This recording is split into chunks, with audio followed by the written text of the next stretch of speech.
Hey everybody, happy Friday. So we are on chapter 3 of a well done professional midlife crisis. And this chapter is entitled Deciding Whether to Divorce Your Career. Now, as you can imagine, there is a plethora of reasons why people get to a place where they just don't know if they should stay within their career.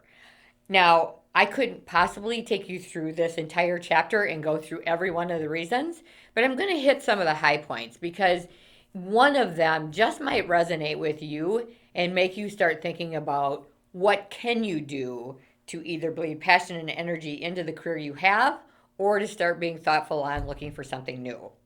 So, downsizing obviously is probably one of the biggest. I mean, especially in '08, that was obviously why we saw a lot of people. But the interesting thing is, it wasn't even so much the people that were downsized. If you think about the people that were left behind, what once was the job of many now became the job of one. So they were looking bleary eyed and exhausted because they were working extremely long hours. And the other piece of that is cultures began to change. We're in a tough economy, much like we could end up with on the coronavirus. We don't know yet what the outcome's going to be, but we were through a pretty tough economy, and what happened is the cultures of company went from being very employee focused, employee engagement, wanting people to feel valued, to one of very profit focused. Now, again, we realize that all companies have to make money, ours included, but the reality is when a company goes from being very employee centric to very profit driven, that also makes people get to a place where they're just not sure from a values perspective they fit anymore. So, those are two things that happen with downsizing. Government regulations, a lot of people work in industries that are heavily regulated. And while there's not much you can do about it, it does weigh on a person. So we will find a lot of people will come in to see us and say, I just don't want to fight City Hall anymore. The one challenge with that is it's really going to be important that we're thoughtful on competency transfer, because you are most marketable in the industry that you're in. And obviously, if it's government regulated, it's regulated with every company, not just the one you're with. Mergers and acquisitions. We see a lot of that today. A lot of the PE firms are buying up companies that probably started in someone's garage. Couple things happen. First of all, they tend to bring in their own leadership team, and the cultures do tend to change. I mean, it isn't the small family, we all love each other, thank you for being here for a long time and being tenured. It's really about driving into, making sure that they're going to make money. That's why they buy companies. They want to turn in 3 to 5 years.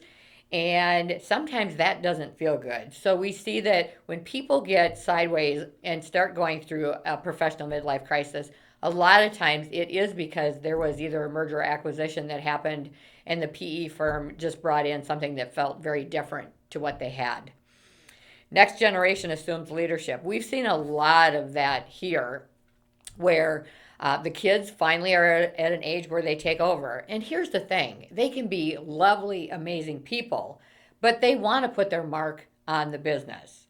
And when you are tenured, you're between 45 and 55, which is typically the age for a professional midlife crisis.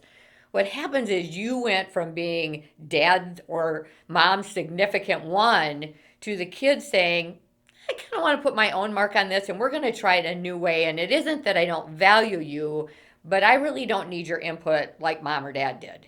And that starts to not feel great. So we start to think, all right, maybe there is another place where what I have to offer would be of more value than it is once the kids have taken over the business.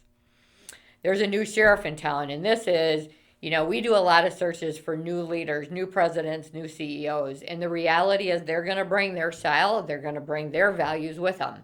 So sometimes it's great, and sometimes the business is exactly what they needed to re-energize, and then sometimes it just doesn't feel right to you. Values are a big, big underlying factor on how people integrate and feel good about a company. And if the new CEO or new president's values don't align with yours, that is definitely a time that we see a professional midlife crisis take place. Company red tape.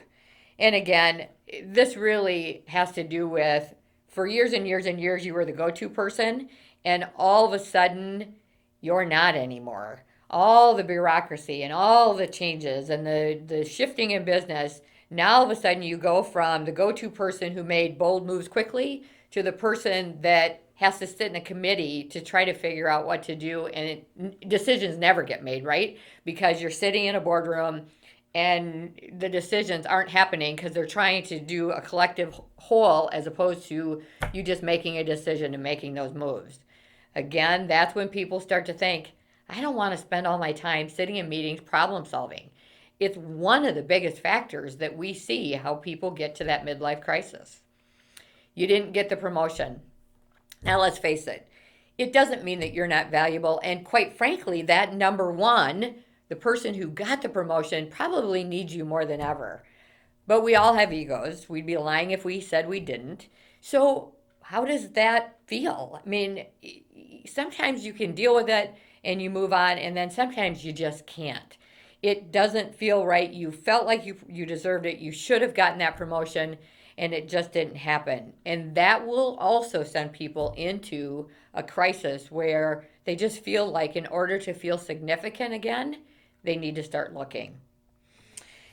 One of my favorites, and quite frankly, one that we see in a lot of old established companies where the leader is hanging on and hanging on, maybe in their late 60s, even early 70s, that go-to market strategy that they've had for 50 years, they don't want to change it. It's worked for 50 years, it'll work for 50 more.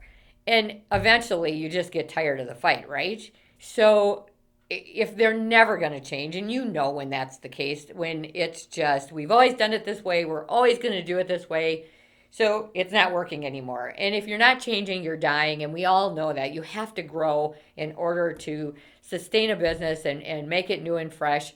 So if that's the case, again, it might be one where either you can stay and figure out a plan, which is in our next chapter, or in the chapter after that, figure out a game plan to start looking thoughtfully at something new. And the last one I want to talk about is you just want to do something new before you retire, which is a true professional midlife crisis. You're 45, you're 50, you've just had your 50th birthday, you're starting to reflect on that bucket list, and all of a sudden you're just thinking, geez, it would be nice for one last run, someplace new energy, new creativity, new people. And again, that's not unusual, guys. It's pretty common when we have these other factors in our life that happen for us to think, what else is there out there? And I know that certainly fed into some of mine as well. So there's a million reasons that we could talk about. These are just some professional. There's just as many personal, which are also in this same chapter. So what I would tell you is this. You are not alone. People all the time are going through different pieces of this. Don't feel like you're alone, or don't feel like you have to be isolated in this. Come see us. Let us sit down and talk to you about can you be thoughtful and make a new plan of action work, or should we talk about something new in your life? What I hope for you is you'll have a great weekend. We'll take this back up on Monday, and again, it's all about having not just a professional midlife crisis, but one that's well done. Thanks.